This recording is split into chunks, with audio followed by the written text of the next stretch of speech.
Hello, welcome to Retrospective Podcast, where we have short, unedited, honest, and unscripted podcasts with people from various backgrounds, including theatre, film, and science. Today, I'm absolutely delighted to be joined by Michael Matteo Rossi.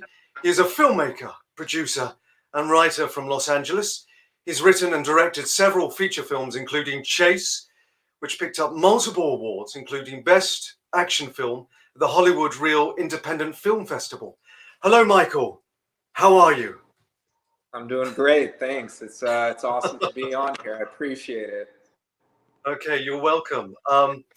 Michael, one of the things I like about your approach to filmmaking is your positivity and your energy. And but tell us a little bit about your background and where that passion for filmmaking comes from. Well, yeah, I kind of don't want to steal a line from Goodfellas, but I will. You know, as far back as I can remember, I actually wanted to do something kind of telling stories, something entertainment related that way. And you know, it started with even at 7, 8, 9, just writing in journals, short stories, things like that. And then in high school, it evolved into more kind of dialogue, script format. And then in college started with some short films and things of that nature, and kind of never looked back. Here I am, you know, 14 years later from, you know, making my first short film, and I just loved telling stories. And for me, you know, putting it on the screen is the best medium for me to tell my type of stories. So I enjoy it. And you know, in terms of the positivity, I think that especially with social media, we get into all this divisiveness a lot. You know, it's a word that's kind of overused, but at the same time, I just want to be one other person that can actually talk about some positive stuff, or passion, or being passionate about yourself and what you do, to break that kind of stuff that depresses people. So that's why I do it. Wonderful, wonderful.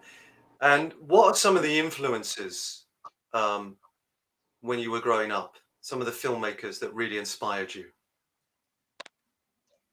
You know, obviously you can't look past people like Stanley Kubrick, Hitchcock, even just Scorsese, of course, has to be one of the top people. Just people that know how to do these hard-hitting, either drama, suspense, thrillers. I mean, I was even influenced by, you know, Rod Serling's Twilight Zone. You know, he created that, and just how he was able to, in what, 22 minutes or something, tell a really good story with a great twist ending, that either scared you or thrilled you, or, you know, motivated or moved you in some way. Those are kind of the top people for me. And a little bit more contemporary, of course, you know, Darren Aronofsky, David Fincher, Christopher Nolan, Paul Thomas Anderson, those type, all would be people that I am very influenced by, for sure. Right. Okay. Now, COVID has obviously changed the relationship of film and theatre, and it's been surprisingly very creative. Yes. And never has the private space been so mediatized. I mean, here I am in my bedroom, and there you are in your sitting room. But what have you made of the creative output in the last year or so? Right.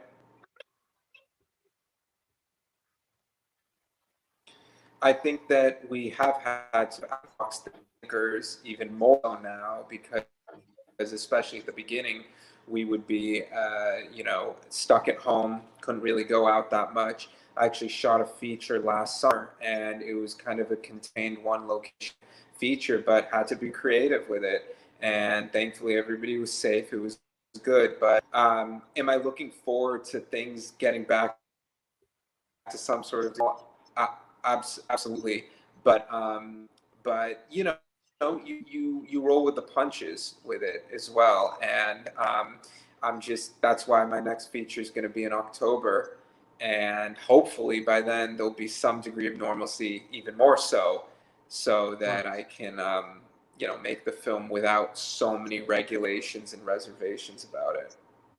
Okay, wonderful. Now, when you approach a new Yeah. project and you're putting together a team, What qualities do you look for in your film crew Yes. and your cast?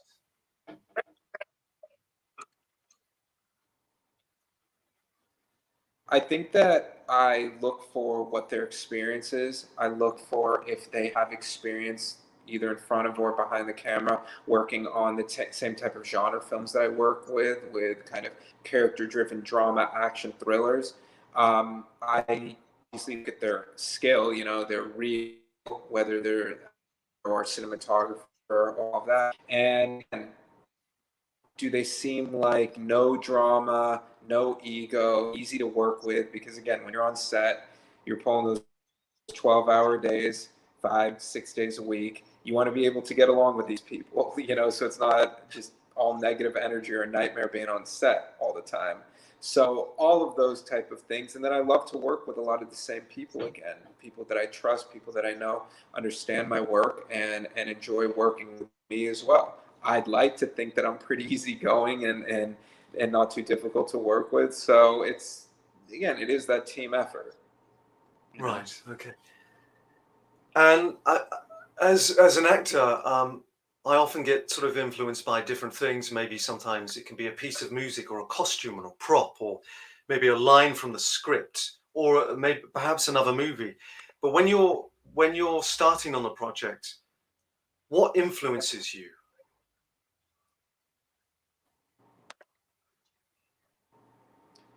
It's a good question. I usually have my list of 5 to 10 films that I'll actually rewatch to prepare for my film too. This one again is kind of across the board, just random stuff: Taxi Driver, RoboCop, Shining, Raging Bull, just like really random stuff. But I will just watch again direct, really respect that know how to frame up a movie and shoot the hell out of it, and also just work with some of the best actors in these kind of tour de force performances. And that motivates me to step up my game and understand that, hey, I'm a long way from trying to compare myself with some of the greats, but learning, seeing, or watching some interviews, even them talking about film as well and their experiences. Not only is it therapeutic for me, but it gets me inside their head more and how they approach filmmaking, pre-production, and also being on set.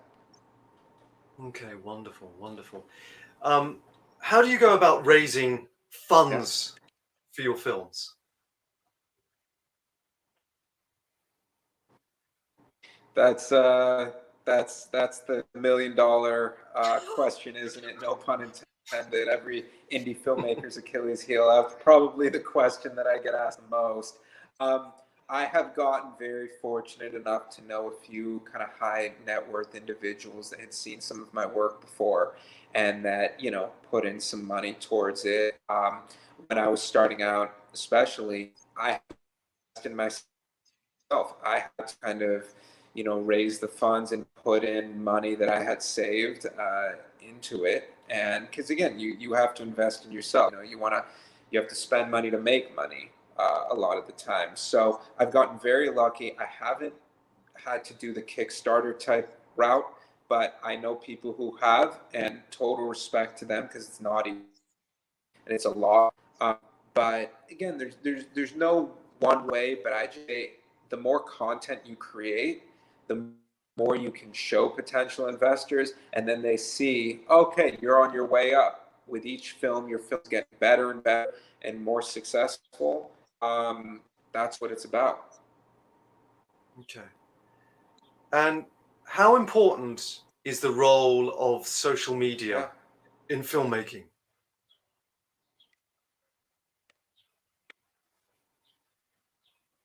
important. If I'm being honest, and I know it's a nest. There's some days where I do not want to be on social media, or it's just depressing. You're scrolling through, and it's just nothing but negative stuff. Um, but it's very important. And in Twitter, actually, I think that because people want to see what you do and what you're all about. On Twitter, I have pinned at the top my demo reel. Now, yes, it's a couple years old, but they can still click and get a sense of the type of work that I do.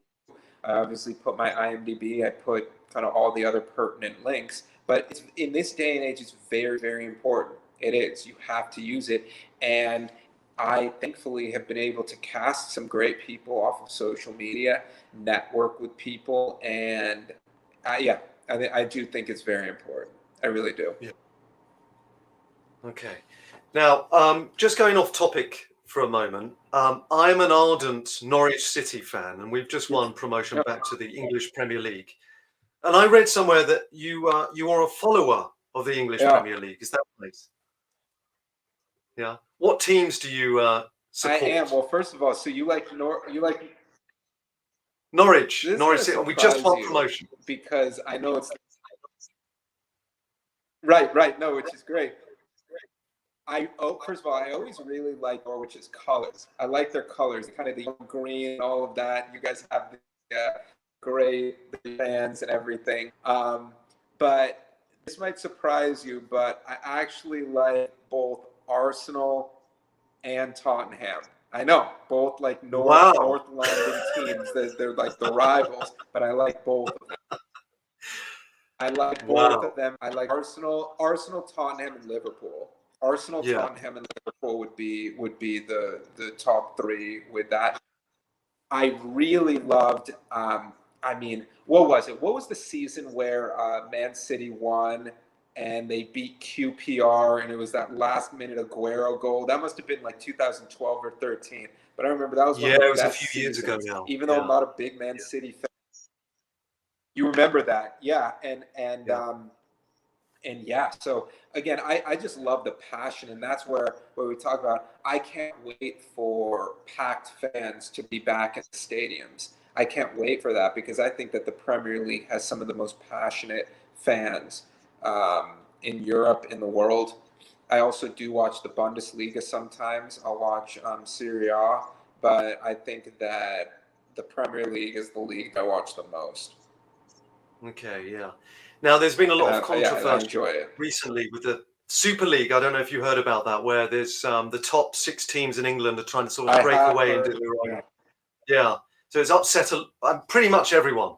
But hopefully that doesn't happen. Brilliant. Now, I'd like to do finish on a fun note. Oh, sorry, go ahead. Sure. No, I was saying that with the Super League thing, I think that's ridiculous. I think that you're going to splinter teams off. I think it's dumb. I think that, FIFA's threatening to ban all of those people too. It's just it's throwing a bomb into it. Like, don't do it. These teams are so greedy, the higher ups, like they should not do it. It would be destroying the beautiful game. I think it's dumb. And the timing is so awful, when everyone is suffering from this COVID, and some of the smaller clubs are really struggling just to play football matches. It's just sort of tone deaf. So hopefully, it doesn't happen. Now, let me ask you some fun questions, some quick fire questions, Larry King style. Okay. Sure. What is the strangest or funniest experience you've had in filmmaking?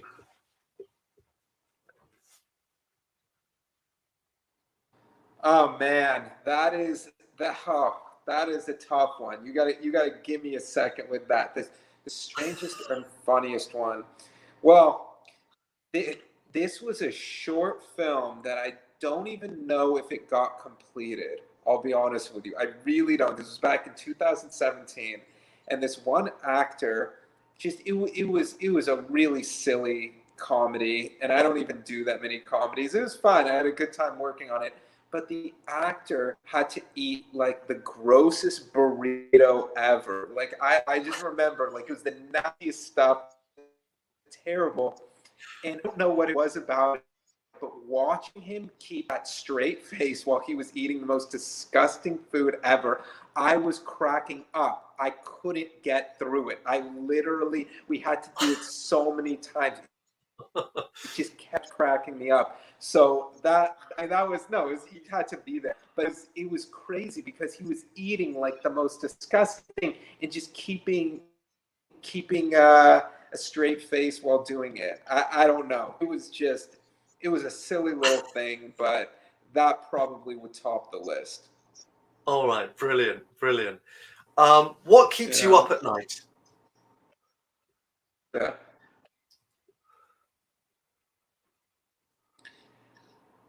That's quite a few things. I think playing the waiting game. I think that even waiting on distribution to release my film. Yeah, I mean, waiting on distribution to release my film, waiting on me to be able to cast something, waiting for the right email. I would just say waiting, because admittingly so, I can be impatient.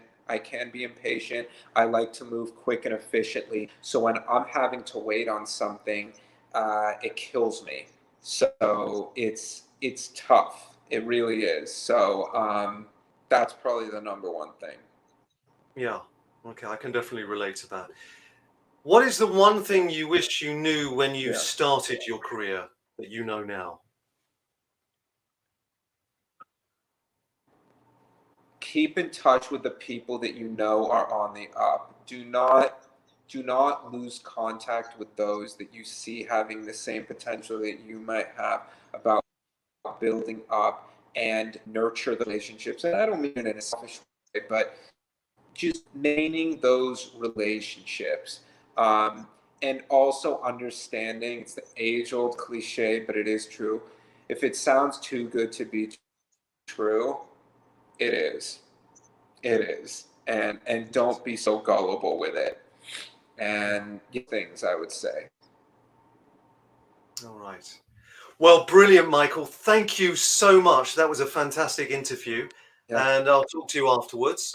So thank you very much. It was a lot of fun.